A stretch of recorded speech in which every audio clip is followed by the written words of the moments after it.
करना होता है, किसी को भाई वो सोशल स्टेटस पसंद है, किसी को लाल बत्ती की गाड़ी, किसी को वर्दी पसंद है, सबके रीज़न होते हैं अपने एग्ज़ाम देने के। बट वो रीज़न सबसे पहले पता करना बहुत ज़्यादा ज़रूरी है कि आप ये एग्ज़ाम क्यों देना चाहते हैं। अगर आपके मन में ये आपको पता ही नहीं है कि आप एक एग्ज़ाम क्यों दे रहे हैं, तो आप मेरी बात मानिए, मतलब 1 साल 2 साल 3 साल आपके निकल जाएंगे, आपको पता नहीं चलेगा, और वो बहुत ज़्यादा टाइम वेस्ट होगा। और 2 साल आपके निकल गए तो तीसरे अटेम्प्ट तक अगर आप खुद को संभाल भी लेंगे तो आप इतने प्रेशर में आ जाएंगे कि 2 बार नहीं निकला तो तीसरी बार भी आपका नहीं निकलेगा। और अगर आप कोई इंटरव्यू तक अगर गया हुआ है, कोई रिपीट अगर कर रहा है, या जिसने थोड़ा भी अंदाज़ा लगाया होगा, इंटरव्यू का सबसे पहला कोई भी क्वेश्चन प्रिपेयर करता है तो यही होता है, वाई सिविल सर्विसेज, आप एग्ज़ाम क्यों देना चाहते हैं, आप इस सर्विस में क्यों आना चाहते हैं। तो एनीवेज जब भी आप पढ़ाई करेंगे, अगर आपका मेंस प्री मेंस क्लियर हो भी गया तो उसके बाद में पहला काम ही आप ये करने वाले हैं कि आप ये पता लगाएंगे कि मेरे को एग्ज़ाम क्यों देना है। तो मैं ये बोलूँगा, आप सबसे पहले पता लगाइए, अपनी तैयारी स्टार्ट करने से पहले पता लगाइए कि आपको ये एग्ज़ाम क्यों देना है। जब तक आपके मन में वो क्लियर नहीं है तब तक आप अच्छे से कर भी नहीं पाएंगे, और अगर आपने पहले क्लियर कर लिया तो आपकी आगे के 2 साल 3 साल बहुत आराम से निकलेंगे, आपको पता भी नहीं चलेगा। बस आपको उसके बारे में मेहनत करनी है। अगर मुझे पता है कि ये मेरा रीज़न है, इस रीज़न से मैं काम करना चाहता हूँ, तो मेहनत करने में ज़ोर भी नहीं आता। जिसके मन में खोट होती है, जिसके मन में होता है कि थोड़ा टाइम पास करने के लिए कुछ पता है नहीं, लोग उठ के आ जाते हैं कि सिविल सर्विसेज की तैयारी कर रहे हैं, और फिर उसके बाद में ना वो पूरे मन से कर पाते हैं, फिर उनका टाइम भी वेस्ट होता है, उनके पैसे भी वेस्ट होते हैं, उनकी मतलब जो पूरा यूथ है 20 से 25 30 वाला जो फेज़ है, कितना प्रोडक्टिव फेज़ होता है, तो आप काफ़ी कुछ सीख सकते हैं, कर सकते हैं, वो आप इस एग्ज़ाम में निकाल देते हैं। इसलिए बहुत ज़रूरी है आप सबसे पहले ये डिसाइड करिए कि आपको ये एग्ज़ाम क्यों देना है। आपका कोई भी रीज़न हो सकता है, आपको किसी और से पूछने की ज़रूरत नहीं है, आप बस अंदर खुद बैठिए, सोचिए। और इसका एक बहुत बड़ा फ़ायदा ये है कि पूरे जो एग्ज़ाम की प्रोसेस है उसके अंदर होते हैं अप्स डाउन्स आते हैं, सबको लगता है कि यार मैं कहाँ आ गया, कहाँ फंस गया, ये क्यों कर रहा हूँ, या मेरे साथ में कॉलेज में दोस्त था, ये तो देखो यहाँ पहुँच गया, मैं यहीं पर इधर ये किताबों के अंदर लगा हूँ। ऐसे एग्ज़ाम में जिसका कुछ अता पता ही नहीं है कि भाई प्री क्लियर होगा, नहीं हुआ तो मेंस क्लियर होगा, हुआ तो पता नहीं इंटरव्यू में क्या पूछेंगे। उस वक्त अगर आप बस अपनी आंख बंद करके एक बार सोच लेंगे कि आपने सबसे पहला काम जो करा था, आपने जब सोचा था कि मेरे को एग्ज़ाम क्यों देना है, जैसे ही आपने वो चीज़ सोची, आप सारी नेगेटिव चीज़ें भूला जाएंगे, आप सीधे पॉजिटिव माइंडसेट में आ जाएंगे। बहुत लोगों को होता है कि सर नेगेटिव चीज़ें बहुत आती है माइंड के अंदर, तो डर बहुत लगता है, ये पॉजिटिव अप्रोच बन ही नहीं पा रही है। वो पॉजिटिव अप्रोच बनाने के लिए वो सबसे पहले रीज़न सोचिए कि आप ये क्यों आए हैं। आपको अपने पेरेंट्स का नाम रोशन करना है, उनको आपको सारी ज़िंदगी की सुख सुविधा प्रोवाइड करनी है, तो वो इंटेंशन से आप करिए। पर वो चीज़ जो आपकी खुद की पर्सनल है, जो आपका खुद का रीज़न है, वो रीज़न ही आपको इस एग्ज़ाम की जो सारे अप्स और डाउन्स हैं, सारे उतार चढ़ाव से, वही आपको आगे निकाल के लेके जा सकता है। मैं सबसे ज़्यादा इस पर इम्फेसाइज इसलिए कर रहा हूँ, सबसे ज़्यादा जोर इस पर इसलिए डाल रहा हूँ क्योंकि मेरे हिसाब से ये बहुत इंपॉर्टेंट चीज़ है।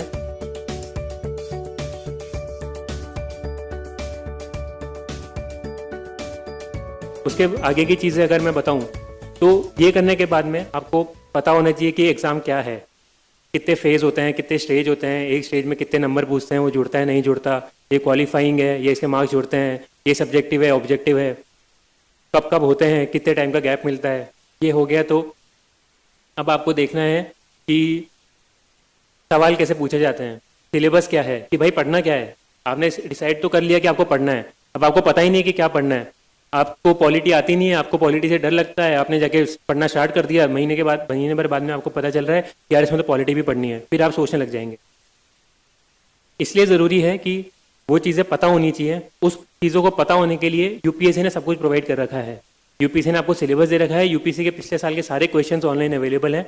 आप वो क्वेश्चंस देखिए, खुद समझिए, आपको कोई समझाने नहीं आएगा इसके अंदर कि भाई ये देखो इसका ये मतलब, इसका ये मतलब। आपको खुद को समझना है बैठ के, एक बार में नहीं तो 2 बार 3 बार में समझ में आ जाएगा, पर वो करना है आपको। एग्ज़ाम समझना है, एग्ज़ाम क्या होता है। उसके बाद में एक इंपॉर्टेंट चीज़ है, टॉपर्स हैं, सीनियर्स हैं, जो भी हैं, रिलेवेंट लोगों को ढूंढिए कि इन्होंने जो करा है वो मुझे समझ में आ रहा है। मैं यहाँ पे अपनी स्ट्रैटेजी पूरी बताने लग जाऊंगा तो हो सकता है केवल 10% लोगों को समझ में आए जो मेरे से रिलेट कर सकते हैं, जो मेरी बातों को समझ सकते हैं कि अच्छा ये इस बैकग्राउंड से आए, इन्होंने ये चीज़ यहाँ पे इसलिए करी थी, उसके बाद में इसलिए करी थी। अब मैंने जो करा वो सबके ऊपर लागू नहीं होता है। आपको कुछ ऐसे लोगों को देखना पड़ेगा, आपका ऑप्शनल का हो गया, आपके कॉलेज का हो गया, या आपका कोई दोस्त हो गया जो आपकी बातों को समझ सके, आपको अंदर से जानता हो। अगर मेरे सामने कोई बच्चा आया जो मैथ्स में वीक है और उसका मैं मैथ्स के ऑप्शनल की बढ़ाई कर दूं, ये तो मैथ्स ऑप्शनल ले, तो मैं उसके साथ नाइंसाफी कर रहा हूँ, मैं उसका टाइम वेस्ट कर रहा हूँ, मैं उसका करियर खराब कर रहा हूँ। इसलिए इंपॉर्टेंट है कि वो सही इंसान पकड़ना है, वो सही सोर्स पकड़ना है। कोई नहीं मिल रहा तो टीचर्स होते हैं, टीचर से आप पूछिए, वो लोग आपकी हेल्प करेंगे, वो आपकी प्रॉब्लम समझ के आपको बताएंगे। बट सही guidance is very very important, वही आपको आगे आपकी मदद कर सकती है। ऐसे आप कहीं और जाके कहीं से नोट्स उठा के पब्लिसिटी के थ्रू किसी की कुछ चीज़ मिल गई उससे आप पढ़ने लग गए, उसकी कोई गारंटी नहीं है कि वो आपको उससे आपका काम निकल जाएगा। तो आप हो सकता है तो देखिए, थोड़ा पढ़िए कि लोगों ने कैसे करा, क्या स्टार्ट करा, कैसे पढ़ना स्टार्ट करा, क्या बुक लिस्ट थी, क्या था, थोड़ा अंदाजा लगाइए। हो सकता है जिन्होंने अभी प्रिपरेशन स्टार्ट करी होगी उन लोगों को समझ में ही नहीं आएगा कि यार ये क्या बोल रहे हैं, मुझे कुछ पल्ले नहीं पड़ रहा, कि ये मेरे काम की चीज़ नहीं है। बट मैं ये चीज़ इसलिए करने को बोल रहा हूँ क्योंकि अगर आपने उनको पहले कर लिया तो आपके मन में को बैठ गया कि अच्छा ऐसी चीज़ें आगे जाके हो सकती हैं। होगी नहीं होगी वो अलग बात है, आपको समझ में नहीं आए वो अलग बात है, पर आपके मन में वो चीज़ बैठ चुकी है। अगर 5-6 महीने के बाद में आपको कुछ हुआ सिमिलर चीज़ कि समझ में नहीं आ रहा है या डर बैठने लग गया, तो आपको वो ऐसे नहीं लगेगा कि ये मेरे साथ क्या हो रहा है। आप उसमें 3-4-5 दिन लगा नहीं देंगे, आपको सीधे समझ में आ जाएगा अच्छा मैंने ये कहीं पे पढ़ा था, किसी टॉपर ने लिखा था, उनके साथ भी सेम हुआ था, उन्हें इस चीज़ को ऐसे ऐसे ऐसे ऐसे हैंडल करा था। आप विद इन 1 डे आप वापस से अपनी नॉर्मल स्टडीज़ में डिवर्ट कर सकते हैं। इसलिए वो पता होना ज़रूरी है कि क्या क्या हो सकता है।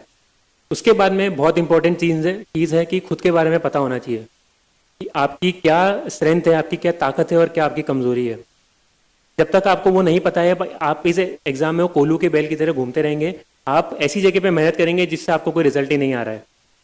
अगर आपका हिस्ट्री स्ट्रॉन्ग है तो आपको पता होना चाहिए कि अच्छा हिस्ट्री में मेरे नंबर आ सकते हैं, हिस्ट्री समझ में आती है, हिस्ट्री पढ़ सकता हूँ। अगर आपको इकोनॉमी समझ में नहीं आती तो आपको पता है अच्छा इकोनॉमिक्स में मैं थोड़ा वीक हूँ, मुझे एक्स्ट्रा मेहनत करनी पड़ेगी, मुझे एक्स्ट्रा टाइम डालना पड़ेगा। वो चीज़ केवल आपको पता है, वो चीज़ आपके दोस्त को नहीं पता है, वो चीज़ आपके पेरेंट्स को नहीं पता है, वो चीज़ आपके टीचर को नहीं पता है। उनको पता तभी चलती है जब आगे से बताते हैं आप। तो इसलिए पता करिए कि क्या आपकी ताकत है, क्या कमजोरी है। वो आपको बहुत आगे जाके सारी स्ट्रैटेजी में वही काम आने वाली है। प्रीलिम्स का एग्जाम देंगे उसमें वही काम आता है, मेंस में आंसर राइटिंग करनी है वही काम आता है, इंटरव्यू देना है वही काम आता है। जब तक आपको पता नहीं कि आप किस में स्ट्रांग है तब तक आप उसमें और अच्छे स्ट्रांग कैसे हो सकते। अगर आपको पता नहीं कि ये मेरी कमजोरी है तो आप इसको इंप्रूव कैसे कर सकते। आपको पता चलेगा तभी तो आप एक्स्ट्रा मेहनत करोगे, तभी तो आप 1 घंटे की जगह 2 घंटा डालोगे। इसलिए वो पता होना जरूरी है।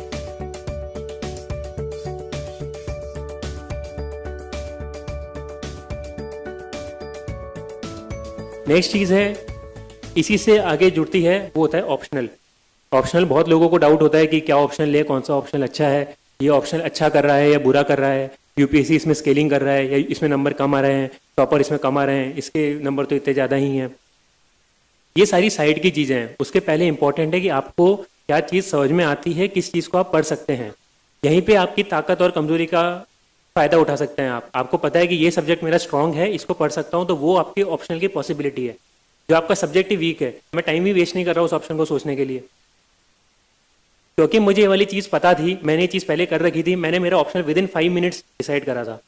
5 मिनट मैंने सोचा, उसके बाद में मैंने दिमाग ही नहीं लगाया कि मेरे को कोई और ऑप्शन लेना है, क्योंकि मेरे दिमाग में वो क्लैरिटी थी कि मुझे पता था मेरी मैथ्स स्ट्रांग है, मैं मैथ्स पढ़ सकता हूँ, मुझे मैथ्स पढ़ने में जोर नहीं आएगा। अगर मैं बोर होऊंगा मैं तभी भी उठा के रात के 12-2 बजे भी कोई उठा के बोले कि ये तुमको ऑप्शनल पढ़ रहा है, मैं पढ़ लूंगा। अगर मैं जीएस से कभी बोर हो गया, वही बार बार जीएस 1 2 3 4 कितनी बार पढ़ेंगे, बोर हो गया तो मैं उसे ब्रेक लेने के लिए मैथ्स पढ़ सकता हूँ। इन सब कारणों से मैंने मैथ्स पसंद करा। मेरे पास बहुत सारे बच्चे आके पूछा कि सर कौन सा ऑप्शन ले। अब मैं नहीं बता सकता, मैं किसी को बताता भी नहीं हूँ। आप में से भी कोई पूछना चाहेगा तो मैं नहीं बोल सकता, क्योंकि मुझे पता नहीं है कि आपको क्या पसंद, वो केवल आपको पता है। हो सकता है कि आप 2-3 सब्जेक्ट्स में कंफ्यूज हैं, उसमें आप कर सकते हैं कि 2 सब्जेक्ट पे आइए फाइनल में, एकदम एंड में आप देखिए कि अब इन दोनों में कौन सा डिसाइड करूं। तब आप टीचर्स की मदद ले सकते हैं, तब आप थोड़ा पास्ट ईयर का देख सकते हैं कि क्या पूछा हुआ है, क्या पूछा जाता है, कितने मार्क्स आते हैं। वो चीज़ आप तब कर सकते हैं। स्टार्टिंग से ही आप 10 ऑप्शनल खोल के बैठ जाएंगे, 10 की एनालिसिस जो बोलते हैं, एनालिसिस करने लग गए कि अच्छा इसमें इतने लोग जाते हैं, इतने सेलेक्ट होते हैं, इतने एवरेज मार्क्स हैं, इतने टॉपर के मार्क्स हैं, तो ये ऑप्शन अच्छा है। ये तो एक्सटर्नल चीज़ है, ये बाहर की चीज़ें आपके तभी काम आएंगी जब आपको खुद को पता है आपको क्या पसंद है। अगर आपको ये काम करना है तो पहले आप वो 2 ऑप्शनल पे आइए कि इन 2 में मैं सोचता हूँ कि मेरे को क्या करना है। वो दोनों 50-50 हैं, 60-40 हैं, तब आप सोच रहे हो। अगर आप कंफ्यूज हो तो आप हफ्ता 10 दिन ऑप्शनल का कोई टॉपिक उठा के पढ़ के देख लीजिए। आपको लगा कि पढ़ सकते हैं तो कंटिन्यू करिए, नहीं पढ़ सकते तो ठीक है, अब मैं ऑप्शनल पढ़ ही नहीं सकता तो मैं आगे क्यों बढ़ूँ। और कोशिश करिए कि कोई भी ईजी टॉपिक उठा के पढ़ना स्टार्ट करें। अगर इजी टॉपिक ही मान लीजिए आपको 10 दिन में समझ में नहीं आ रहा है, मतलब वो ऑप्शनल आपके लायक है ही नहीं। अगर आप इजी टॉपिक नहीं समझ सकते तो हार्ड की तो बात भूल ही जाइए। और कभी ये गलती मत कीजिएगा कि आप हार्ड टॉपिक पहले उठा के पढ़ने लग जाए। हार्ड टॉपिक अगर आप पहले 10 दिन में पढ़ेंगे तो आप डर जाएंगे उस ऑप्शन को लेके कि यार ये कितना हार्ड है, समझ में नहीं आ रहा है। हर ऑप्शन में 2 3 4 टॉपिक ऐसे होते हैं जो हार्ड होते हैं। कोई भी स्टूडेंट हो उनको एक्स्ट्रा 10%, 20%, 30% एफर्ट उसके अंदर डालना पड़ता है। 2 की जगह 4 घंटे डालने पड़ते हैं उन टॉपिक्स के अंदर। तो अगर पहले ही टफ टॉपिक देखेंगे तो आप बायस हो जाएंगे, आपको डर लगने लग जाएगा, आप पहले से सोचेंगे ये ऑप्शन मेरे लायक नहीं है, और आप कंपेयर भी नहीं कर सकते। कंपेयर करने के लिए पता होना चाहिए कि क्या बैलेंस चीज़ें हैं, और इसलिए इजी टॉपिक आप पहले उठा के पढ़िए, आपको पता चल जाएगा। नहीं हुआ तो आप टीचर से पूछिए, उसके बाद में आप बाकी सारी चीज़ें कर सकते हैं। पर पहले, और ऑप्शनल बहुत इंपॉर्टेंट इसलिए है कि ऑप्शन में टाइम वेस्ट नहीं करना है। अगर आपने मान लीजिए कोई ऑप्शन डिसाइड कर लिया है तो आप उस ऑप्शन से हटेंगे नहीं, आप उस ऑप्शन में पूरी जान डाल देंगे अपनी। अगर आपने 1 महीने पढ़ा, फिर आपका दोस्त आके बोलता है कि अरे क्या पढ़ रहे हो, अच्छा ऑप्शन नहीं है, इसमें नंबर नहीं आता है, फिर आप खुद डाउट करने लगे कि हाँ यार ये सही बोल रहा है, तो आप वापस से ऑप्शन हट के कुछ और पढ़ने लग जाएंगे। अब आपकी 1 महीने की मेहनत वेस्ट हुई, फिर आपने जो स्पीड पकड़ी थी वो भी गई, आप नया ऑप्शन उठाएंगे, फिर पूरा टाइम वेस्ट। इसलिए ज़रूरी है कि अगर आपने कोई डिसीजन लिया है, आपको उसे स्टिक करना है, उसको कंटिन्यू करना है फॉर सम टाइम, उसको छोड़ना नहीं है। और ये सब स्ट्रेटेजी के लिए, कि ऐसा नहीं है कि आज ये कर लेते, कल वो कर लेंगे, परसों ये कर लेते। आप कोशिश करिए कि ये चीज़ नहीं हो।